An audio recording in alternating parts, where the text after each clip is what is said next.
Alors au départ, c'était déjà pour une obligation légale, une mise en conformité pour identifier les usagers qui se connectaient au cybercentre, une recommandation de la CNIL quant à la gestion de leur mot de passe, puisqu'on n'avait plus le droit, nous, de créer des mots de passe, il fallait qu'il y ait une certaine autonomie de l'usager à ce niveau-là. Par la suite, évidemment, aussi une facilité d'utilisation pour les usagers, puisqu'on a essentiellement des usagers qui sont assez peu à l'aise avec l'informatique. À ce niveau-là, effectivement, il nous faut une solution qui soit facile d'accès et d'utilisation. Ce qui est intéressant aussi, c'est de pouvoir proposer en fait pour l'usager un bureau en fait qui est déjà prédéterminé, on va dire, avec des applications qui lui sont faciles d'accès entre guillemets, c'est-à-dire il n'a pas besoin de trouver 5 navigateurs différents ou plein de solutions de bureautique différentes. On peut lui customiser un petit peu son bureau en fonction de ses besoins.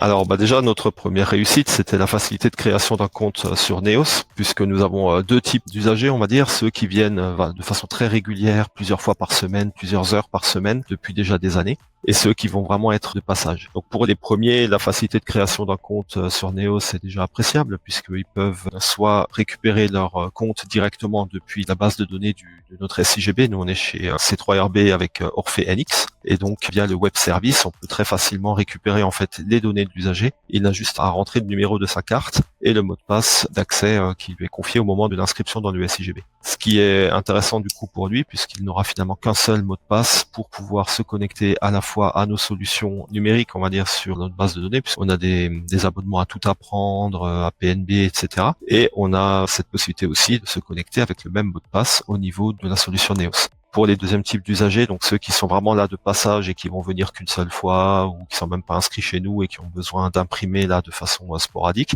la création d'un compte est vraiment très très rapide puisque vous avez 3 champs à remplir, vous avez un nom, un prénom et une date de naissance. À partir de là, l'usager peut déjà se connecter, créer son propre mot de passe, se connecter et lancer les impressions qu'il a besoin.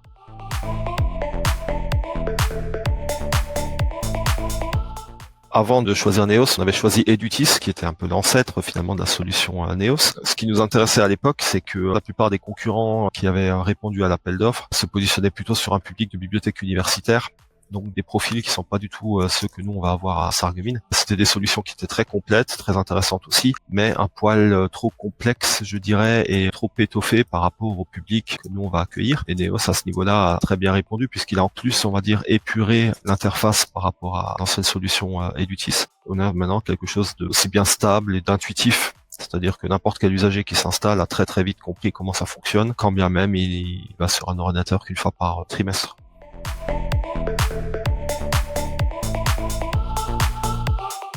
Alors bon, je l'ai déjà dit plusieurs fois, mais c'est vrai que la facilité d'utilisation, son intuitivité du fonctionnement du logiciel, parce que j'ai bien apprécié aussi, moi qui fais un peu d'administration, c'est la customisation via les règles, c'est-à-dire que en déployant une règle, vous pouvez assez facilement créer des interfaces un peu différentes, créer une extinction automatique à certaines périodes de la semaine. Ça, je trouvais que c'était effectivement un plus. À souligner aussi la réactivité du support technique, parce que c'est vrai que on a déployé cette solution en février sur Windows 11, qui était peut-être pas encore tout à fait bien configuré. On a eu quelques soucis, et là aussi, on a été accompagné par le support technique de façon assez réactive. C'était déjà le cas auparavant quand on était sur Edutis, mais c'est vrai que c'est aussi appréciable pour nous d'avoir des professionnels qui très rapidement règlent des petits problèmes.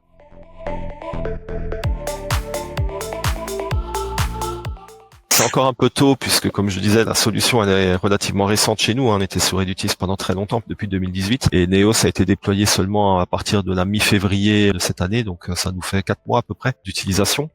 Maintenant, ce qu'on a déjà pu remarquer, c'est que le public, effectivement, qui venait déjà depuis de nombreuses années, n'a vu aucune difficulté à se mettre à Neos. On aurait pu craindre effectivement qu'un changement allait les perturber. En fait, c'est pas du tout le cas. Ce qui nous intéresse aussi, c'est que ça ouvre des perspectives différentes. On est en train de réfléchir justement à un réaménagement avec une modification du cybercentre, c'est-à-dire qu'au lieu d'avoir des postes durs où les usagers viennent se connecter dessus, on a déjà équipé le cybercentre de PC portables. Ce serait intéressant justement de mettre à disposition ces PC portables via Neos pour pouvoir créer des réservations de ressources. L'usager venant récupérer en fait ce PC pourra le déployer où il le souhaite dans la médiathèque pour des usages nomades, de la vidéo, du web ou de la bureautique.